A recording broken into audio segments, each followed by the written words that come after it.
Hey hi everyone, welcome back to our another mini blog. তো সবার প্রথমে সকলকে জানাই শুভ নববর্ষ। আজকের দিনটা সবার অনেক অনেক ভালো কাটুক। আজকের দিন কেন গোটা বছরটা যেন তোমাদের সবার অনেক অনেক ভালো কাটে। আর পয়লা বৈশাখ মানেই তো হচ্ছে দোকান পুজো। তো সকাল সকাল আমি একদম চলে এসেছি আমাদের দোকানে পুজোর জন্য সমস্ত কিছু জোগাড় করে নিচ্ছি। পুজোর সমস্ত জোগাড় তো আমার হয়ে গেল, বাট ব্রাহ্মণ তো এখনো আসেনি পুজো করতে, তাই ওনার জন্য ওয়েট করছি কখন উনি আসবেন, কারণ আজকে তো ওদের প্রচুর ডিমান্ড, একটু তো ওয়েট করতেই হবে। সো অনেকক্ষণ অপেক্ষা করার পর এতক্ষণে আমাদের পুরোহিত মশাই চলে এসেছেন পুজো করতে।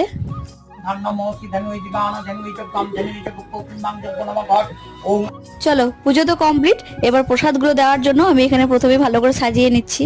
আর এদিকে বাবা আজকে সানুকে দায়িত্ব দিয়েছিল মন্ডা তৈরির জন্য পাক করতে। সো আজকের মতো এইটুকুই, দেখা হচ্ছে আবার অন্য কোনো মিনি ব্লগে। ততক্ষণ যেন সকলে ভালো থেকো, টাটা এন্ড এগেন সকলকে শুভ নববর্ষের শুভেচ্ছা। তুমি বলে দাও। শুভ নববর্ষের প্রীতি, শুভেচ্ছা, অভিনন্দন এবং এক গ্লাস ভালোবাসা সকলকে ফ্রি।